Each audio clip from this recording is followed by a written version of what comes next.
My apologies. Shalom is real. All praise to the Most High.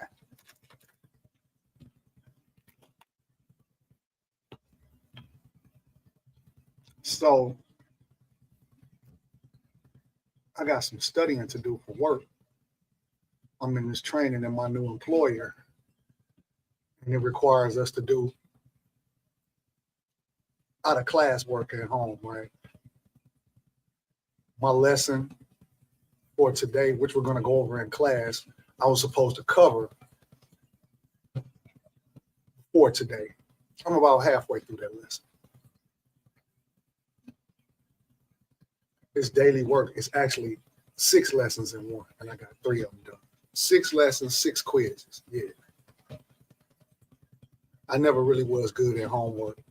Well, I was always good at it. I just never did it because I was too arrogant.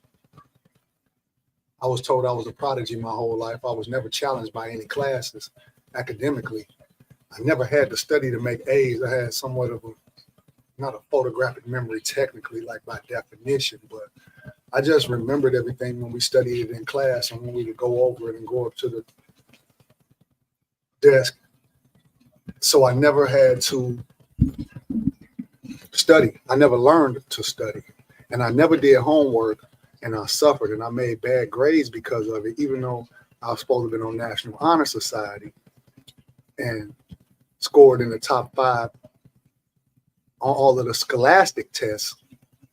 You know, those little tests that you take where you got to use the number 2 pencil and fill in the bubbles, and they timed, and you take them in sections with the entire group, and time in class at school is set aside for these tests every semester or whatever. Yeah, I scored some of the highest scores in the country on those tests, right? Off the charts. But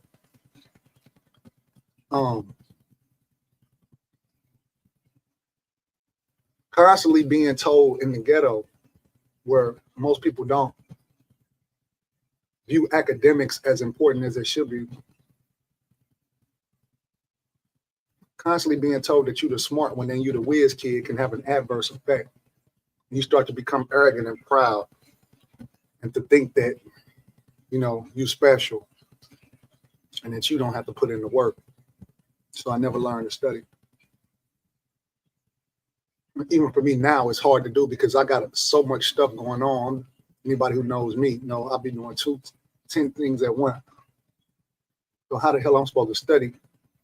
And I got labels to make for Skin Friend. I got labels to make for potion. I got labels to make for potion syrup and potion lemonade. I got marketing plans to write.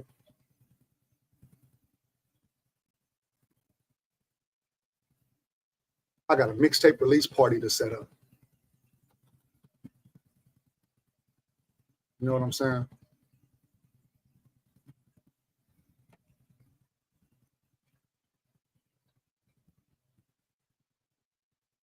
And that mixtape release party is gonna be on the chain.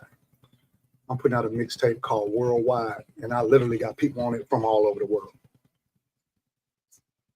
International.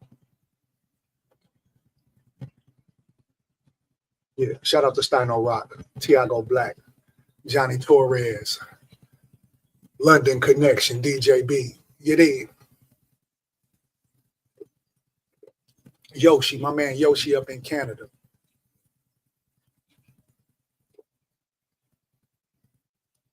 Shout out to Hot on the Block magazine.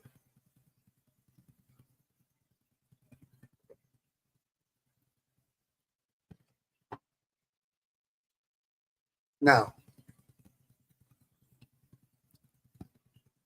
while this, I need to share this, right? And invite a few people. And in the meantime, while I'm doing that, let me play this track for y'all that I've been working on.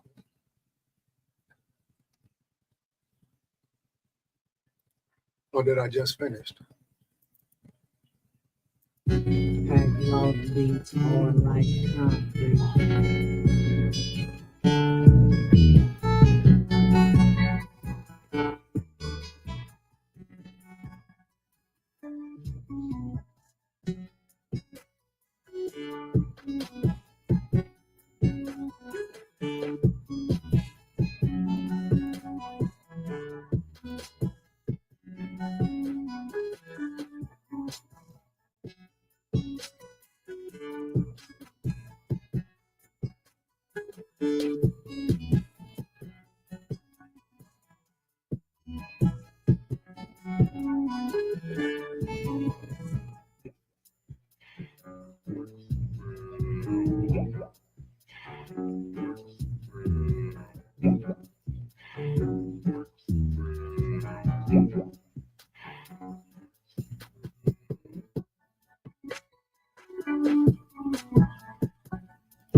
Backlog beats hard like concrete.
beats hard like concrete.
Okay, so those of y'all who came in a little early, right? It ain't nobody on here yet, and that played probably more times than you like to see it play. Just fast forward to when I start talking. That's all you gotta do. And let's see, right now we about how far in are we? I can't even see that right now. How far in we are? But I'm about to go ahead and share my link. Share my screen.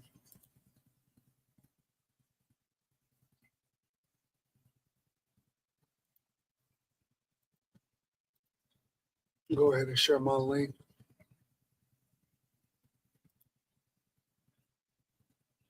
Keep on saying my link. So the story today comes from the Jeremy Hill show, which I'm not really familiar with. It's been popping up. I obviously saw a video that I liked from this site for me to subscribe to it and click like. And I've seen the name pop up a little bit, but I don't remember what the topic was, what the first show, what the topic was that turned me onto his channel. And this one just jumped out at me, right? The thumbnail just jumped out at me, and I've had a lot to say about this in recent years. So this type of stuff like this, you're going to get my attention. You talking my type of language when you start talking about black people versus niggas, black culture versus nigga culture, and the subculture of the nigga, right? I'm interested to hear what your take on that is, because 90% of us Negroes got it wrong. Got it wrong. So with that being said,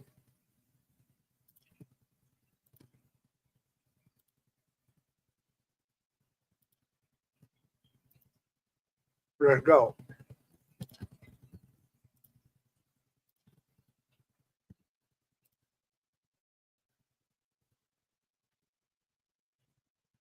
I like putting my shit down here. Well, we want that. Bam.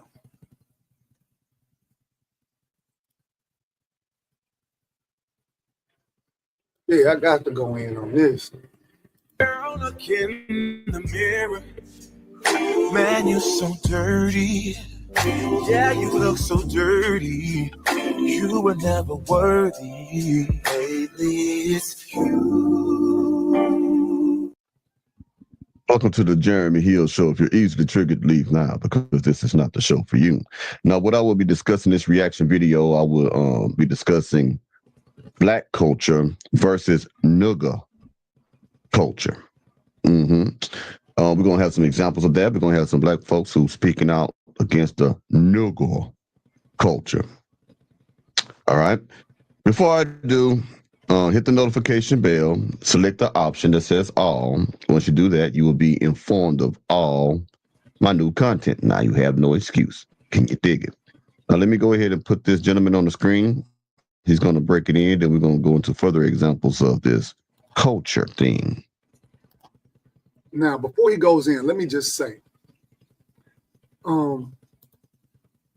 lot of people don't seem to grasp these definitions, don't know these definitions, don't know what these words mean, where they come from. And we take the popular narrative of what these words mean and how they use in our society and our culture, and we don't do no research. We don't study etymology. And a lot of times when we think we right, we being wrong. So because the word nigga has so much blood and hatred attached to it, and so much misunderstanding, for Black people who want to, show some type of pride or fighting spirit, stand up for themselves, it would be natural, of course, to reject the word nigga that we have been taught means ignorant person, has always been used to subjugate, insult us, and all this type of stuff, and marginalize us. However, that's part of the ignorance that I always speak of. Ignorance is a bad thing, but you're not wrong for being ignorant if you've never been taught or showed something, right? But the problem comes when we get enlightened and then we still don't accept it. Okay?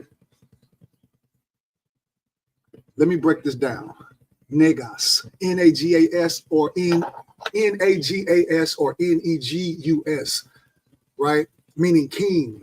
The word nigger derives from that, and it was pronounced nigger, like people in the East speak, and it was spelled N-I-G-E-R, pronounced N-E-E-G-U-R,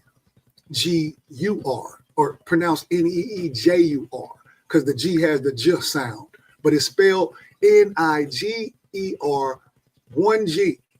Then here come the feminine ass British to Niger. No, that's not how we pronounce it. That's where you get the name Niger and Nigeria from Niger, which meant prophet or teacher. Negas, king, prophet or teacher. Ever heard of root words and words that derive from root words? Okay. Prophet or teacher.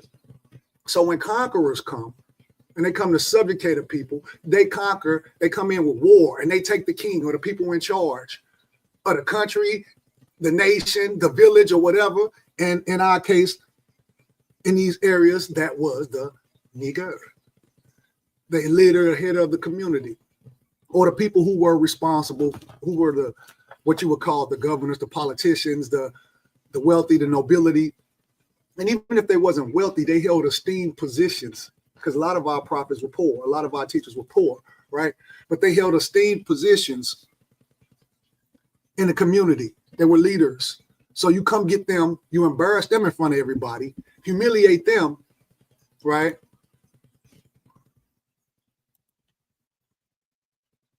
You humiliate them. Look at your nigger now. Oh, you the nigger, right? Now it becomes a mockery. Now it becomes an insult. Then they put the extra G on there. And now it means ignorant person, because they take it and flip it upside down to make a mockery of us and to insult us, right?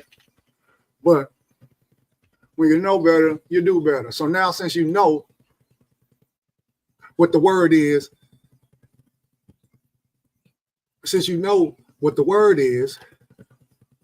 now you can use it the way that it's supposed to be used.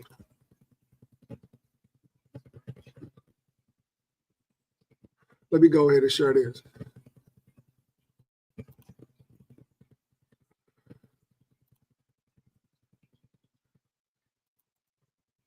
Send this to my homeboy Jesus, little brother.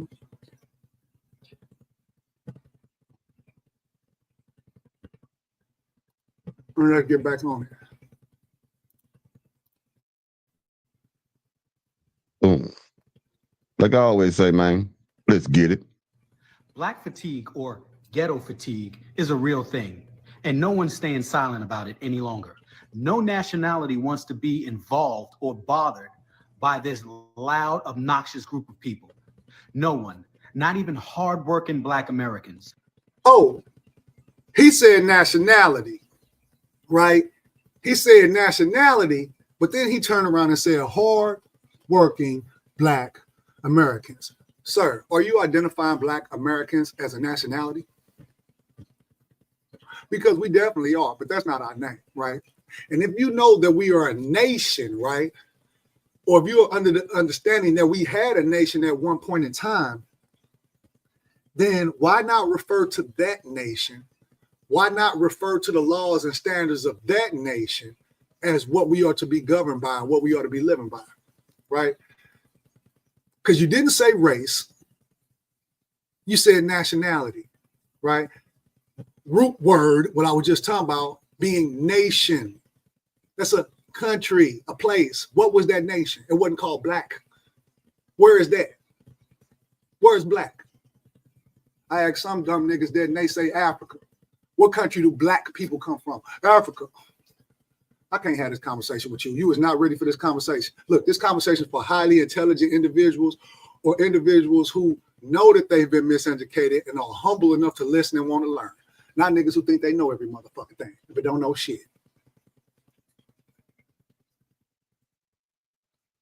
Right? And I hate to come off like I'm so arrogant and so holier than thou and so, but I'm humble. When I'm talking to somebody with superior knowledge, superior information, an elder or somebody, because if I thought I knew everything, then all of this shit that I'm talking, I wouldn't be able to regurgitate. I wouldn't be able to use to edify others because I wouldn't have been listening. I would have been talking back and telling him, nah, that ain't this and you can't prove that and all this bullshit to the prophets when I was learning this shit for the last I don't know how many years. A Black American. What the fuck is that? We not Black. This is, I'm dark as a motherfucker. I refer to myself as Black because I've been socialized and we speak a certain way and we kind of understand what we saying, right? So we say Black and we probably need to stop. But how often do you want to have a conversation with Black people when you say so-called Black folks and really we're not Black? You got to get this disclaimer every time you have a conversation. No, I really just put this out there so when I said you already know what I mean. We're not Black. Chinese people ain't yellow. White people ain't, or Europeans ain't white. If you saw a motherfucking white person, you didn't just see a human being or mankind or none of what they are. If you see a Black person, shoot it. If you see a yellow person, shoot it. It ain't a person. Shit. Immediately. Off with his head. You might have to cut his motherfucking head off. Drive a wooden stake through his heart or something. You might not even be able to shoot that motherfucker. No, but for real though, American. We know who America, no we don't. I keep on speaking. See, a lot of this stuff is common to me. And I don't mean to be coming off arrogant. I really don't. Because there's certain stuff that I knew, right? Because some of us are blessed to be around people who pour into us. And some of us don't. I have friends on my same block, same building, same neighborhood who lived in households where they wasn't privy to none of this information. They didn't get the same upbringing. They didn't get the same nurturing, care, and all this type of stuff. And it's sad, right? So my friends always loved hanging around me because I'm going to tell you, I was talking like this for 7 or 8 years old. If I'm sitting around one of my friends, right, and I see that they are a little unkept, right, I would tell them about how my mama cleans my ears out and how she cleans behind my toenails and push my cuticles back and clip my toes every time I get out of the tub and ask me, your mama don't do that? She's supposed to do that. School didn't start at 5 years old for me. School started when I was old enough to learn how to talk. Every day at the kitchen table with learning machines and learning materials, teaching me stuff that kindergartners and 1st and 2nd year olds first and second graders was already finna learn. So a lot of times I make the mistake, and not meaning to be arrogant, because I'm not no better than nobody else. I ain't got no more than nobody else. And really, you know what I'm saying? Can't put anyone down. What I can try to do is lift my brothers up, right? Because I'm learning this shit at the same time. But a lot of times I subconsciously forget that everybody don't know this stuff that you know. Everybody don't like education. Everybody doesn't have the brain that you have and wasn't able to grasp a lot of this stuff or haven't been privy to the information, right? So when I say everybody know who Amerigo Vespucci was, Amerigo, however you pronounced it, that's not necessarily true. But for those of us who do know, I hate to slow down the class, but sometimes, I mean, hey, for those who do know, bear with me. Italian guy, credited with founding the mainland because Christopher Columbus never came to the mainland, all right? Amerigo Vespucci, who the country was named after, Italian. You ain't no kin to him, nigga. You're not an American. Only thing that makes you American is that you live in a place called America. But what is America if we got North America, South America, and Central America? People say America, and they typically think just the United States. That's the United States of America. Mexico is America. Chile is America. Argentina, Bolivia, Colombia, Canada. They're in the continent of North America. Those other places I named prior to Canada is in the continent of South America. I don't mean to confuse the two. I know the difference. But yeah. So the Americas are vast. We need to speak and make sure that we're speaking and we know what we're talking about. You're not black and you're not no damn American. And you know that because you said nationality. So let's talk about that. And if you know we have our own separate nationality, we don't need the nation of America to give us no laws and customs because our nation had one, that part. We had our own laws and customs. I mean, I'm telling no lies here. Everywhere that group of people go, chaos follows. And no matter where you go, they're there. You can't go on a cruise ship because they done ghettoed it out. Have you seen the Carnival cruise ships? It looks like a fucking barbecue. And if you haven't noticed, it's always the same group of people. You know, loud, bonnets, pajamas, big ass eyelashes that flutter. You know, the EBT crowd. I mean, it's gotten so bad that you won't catch me at a Juicy Crab or a Cheesecake Factory or even a McDonald's for that matter, because they turn those places into shooting galleries whenever someone that looks like them look at them wrong. Okay, now he's starting to sound like a COON, right? I'm very critical of ratchetness. So I do talk about this type of people and this type of crowd. But the way he doing it, he's starting to sound like one of them others. He really broad stroking it. You don't go into McDonald's. Now you don't go into Juicy Crabs and all this type of stuff. Now you're starting to sound like a coon, bro. I very seriously doubt that he really knows the right perspective to put this in and how to attack it. Because we know what he means. We know the difference when what he's trying to express when he says the difference between black people and niggas. And we know we're getting tired of the ratchetness and ghetto shit, right? But let's not regurgitate white supremacist narratives, right? Let's not regurgitate white supremacist narratives. And the definition of a coon is somebody who has more criticism for the black community before than they have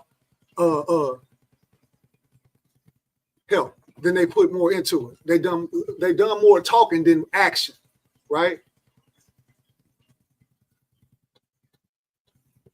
They done more talking than action, right? Anybody who knows me, I promise you, I'm not lying.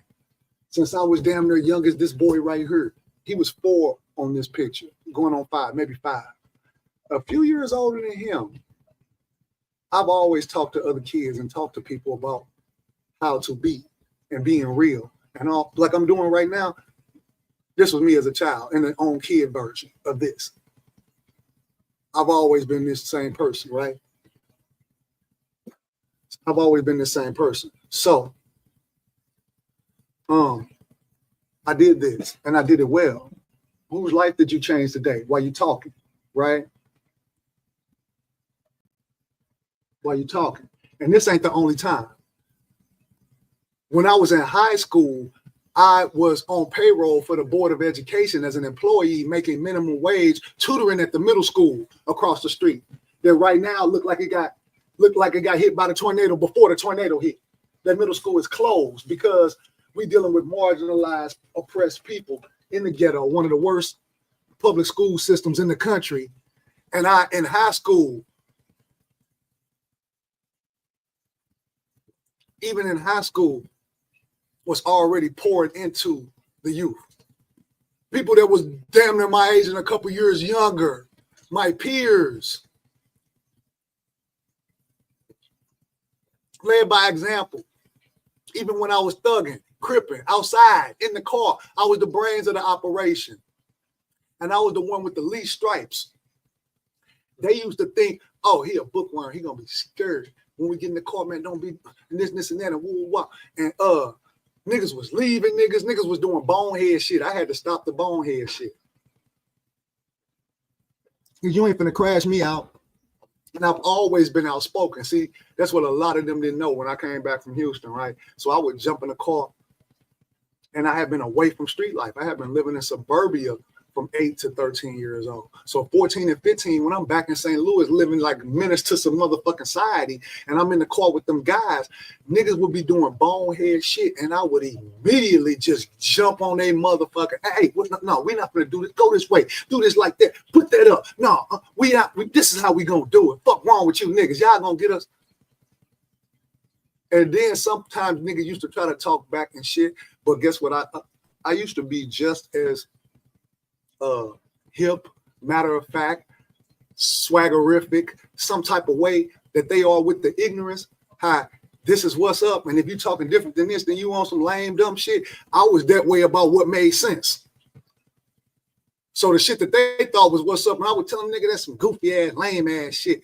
Nigga bragging on getting their mama house kicked in. Nigga, what type of lame ass shit is that? They thought, oh, that was cool.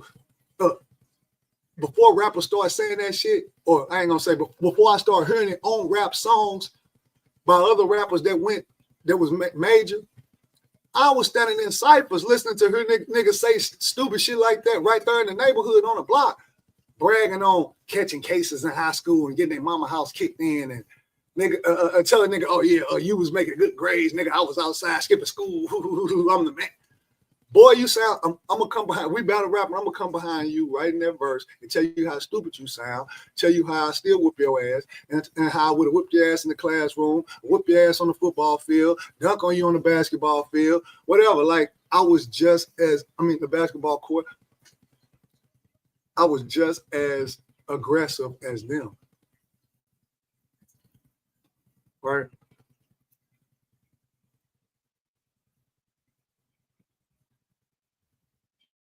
This ain't about me though. Let's go. Now, excuse me. Make no mistake that he is definitely talking about black women. And he also is talking about the other parts of that element of undesirables. Now, nigger culture is what you're seeing right now. All the eyelashes, the bonnets, the loud talking, the disrespect on both sides, from both genders. Mostly from a younger generation of black Americans. And this ain't knocking all black Americans that are younger, but we see that a lot. We're seeing the elders out there trying to keep up with the black youth. We see the elders out there shaking asses in the club just as much as the 20-year-old, 21 to 23-year-old women. We've seen the black women elders out there grinding on younger men, getting trains ran on, doing the same drugs that the younger women are doing. Just putting on more makeup. Each year passed by makes them look older, but so they throw on more makeup to make them look younger. There is a subculture that is happening within or have developed in Black America. Black culture is the black culture that is honorable. It's the behaviors, the customs, and the achievements of black people that have helped to advance black people, from inventions, from, starting businesses, from carrying themselves with a certain decorum. That is black culture. I agree with Okay. that. So far, The so good. positive. What you're seeing right now with the Sexy Reds, the Meg the Stallions, the I don't need no man. A man got to make 6 figures in order to date me. A man, I can do it all by myself. A whole lot of women with bastard children from different men, different baby daddies. That is not black culture. That is nigger culture. Okay? That's from the niggas. All right? So don't confuse us with them. Now, have I been the N-word before? Hell yeah. I was in them streets too, been locked up just like any nigga would go. Okay? I was there with them. But you can change from that way of thinking. You can do better with your life if you choose to. And unfortunately, the ones that is causing the most destruction is the ones that's getting the most praise and the most attention. The young man or the young woman that's going to college trying to better their life, or the young man who's joining the military, trying to get a skill set, Job Corps, whatever it may be, he's getting laughed at. The felon that returns back home after doing 5 to 10 years in the penitentiary gets more love and admiration than a young man or young woman that graduated high school, excuse me. We are in a bad time, man. Let's keep going. They have mastered the victim card. Everyone's against them. There's oppression everywhere. And it's always the white man's fault, never their own. But let one of them tell it. They would have you believe that the police is the most dangerous thing within their communities. Wrong. You're the most dangerous thing in your community, which is why the police are there in the first place, to stop you from committing genocide against your own people. Flag on the motherfucking play.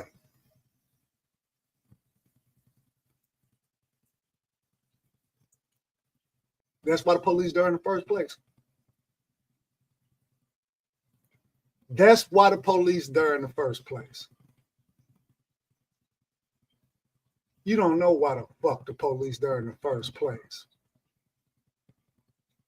Do you know why the police was created? To stop, hold on. To stop you from committing genocide on your own people. Hold on. The police in America are in the ghettos to stop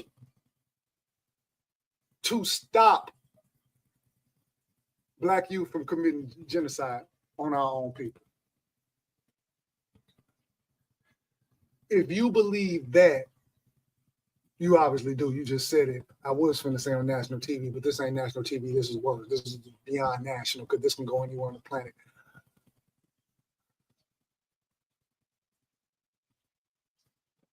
That's some of the dumbest shit I ever heard in my life. You don't really know, or you don't really care about what goes on. See, this is that white supremacist regurgitated. You've been indoctrinated. You actually believe that we do more harm to ourselves than they do. You ain't never done no deep dive on that. You just looking at shit on the surface. Do you know all the tools and the ways they influence crime? Right. And like I said, we all know I was shot. Look, you probably don't got more skin in the game than I do. I was shot 7 times by a youth between the age of 18 and 22 years old when I was 37, minding my own business out the street, not doing nothing, but going to school with a 4.0 for the 3rd time. But whatever the case. So I understand the frustration. One of them little niggas killed my best friend in my doorway in front of my house. You did? See what I'm saying?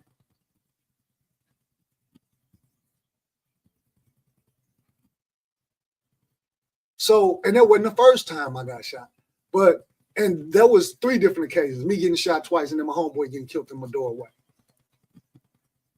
And we ain't going to talk about all of the other shootings where I didn't get hit and where didn't nobody get killed, but people still got hit or got missed. We ain't going to talk about that. It's an everyday thing when you let your nuts hang for real.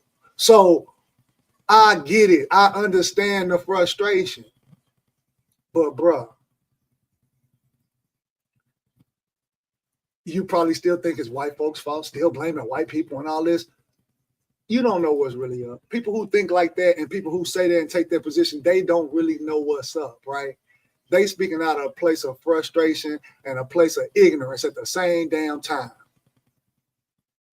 I know every factor that goes into our degradation and why we act the way we act. Am I letting us off the hook, those of us who perpetuate this shit? No.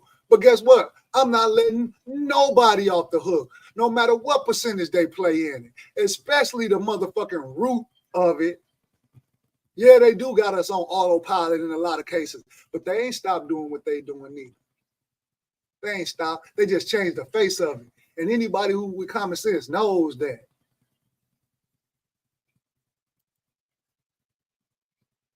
Look, no one's going to stay silent to this toxic behavior. And you can call me all the Uncle Toms that you want. But the fact that you're calling me that shows me that I'm saying something with facts. And you wonder why most good black people move out of those communities as soon as they reach success. Please do. Get the fuck on somewhere. Makes a very good point. I told someone the other day, Get the fuck on somewhere. if you want peace, well, a certain form of peace, I'm not talking about spiritual peace. I'm talking about peace. Then you have to move in a community where the price point is higher than most. Certain neighborhoods, certain suburban areas, like the one I live in, is expensive. That price runs away or keeps certain groups of people from coming into that neighborhood simply because they cannot afford it. I'm not saying that they won't come in there and cause problems or rob people. No one is immune to that. But if you're paying $4,000 or $5,000 a month on a residence, I mean, just for the mortgage or shit, even just for the rent, whatever you got going on, but $4,000 to $5,000. Just say, for example, throw a number out there, $4,000 or $5,000 a month, and everybody else is paying $4,000 or $5,000 a month in that community. You're not going to see certain people that want to move in there because they can't afford it. But if you're spending $25 a month because you're on government assistance, you're on SNAP, you on what is that, welfare, you own housing, Section 8 housing, that's what I meant to say in the beginning, and you paying $25 a month, you're going to see everybody there. You're going to see a lot more lazier, let's keep it real now, you're going to see a lot more lazier people there. You're going to see a lot more violent people there. You're going to see a lot more drug usage there.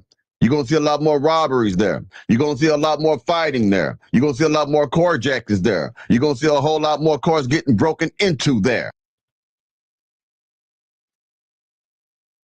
Why? Why do you see that? Why do you see that? Can you answer that?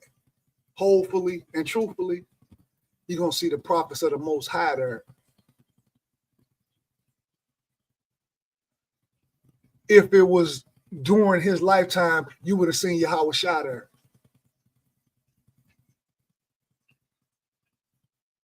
I'm not saying that's the place to be, because people who automatically jump to conclusions when they hear me say stuff and not really listening to what I'm really saying and assume that if I'm saying this, then he must be saying something else. Y'all don't get it. So I'm not saying, oh, that means we supposed to stay in the ghetto and people supposed to. No, I'm not saying that. I'm saying if you come from there, right, and you understand it and you've been there, and you can't tell me before you left it wasn't people you loved in the ghetto that was victims of all of this. Because like I said, our friends come from all type of different households, and everybody's parents is different in some type of way, right? Or the same in some type of way in many cases. So you should understand the struggle and give a fuck enough to want to do something about it while you being this critical.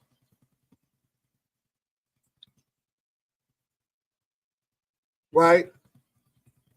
What do you think is the solution?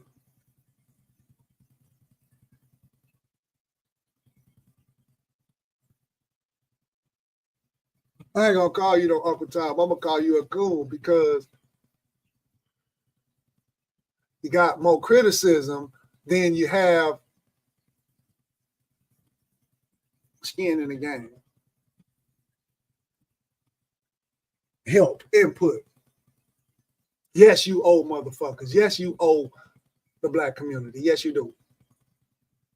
Yes, you do. I could do a whole nother video on why.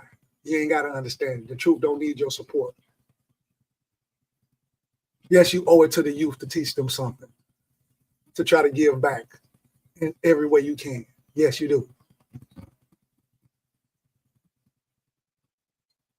Fuck wrong with you niggas? You're gonna see a lot more, or you're gonna hear a lot more gun shooting there. Now you know I'm telling you the truth. I lived in the hood before, and I know what it's like. And I also know what the price point is there. Okay? So unfortunately, this ain't talking about all of them, but it's a majority of them. Most people, a lot of them on Section 8 housing, usually are not going to be good people or good. You're a damn lie. They not even saying us. Even when I'm being critical, I say us. I'm not going to finish even watching this.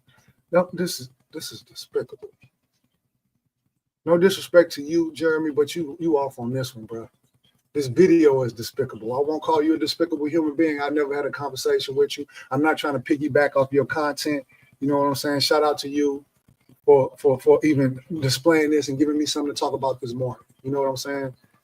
So this ain't that. My intentions are good. I mean, well, even in my critique of you. So I'm not even trying to make a mockery of you.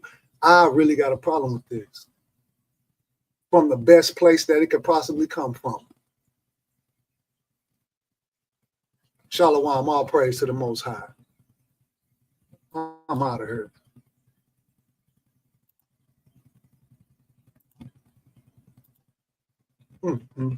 This shit got to be stopped.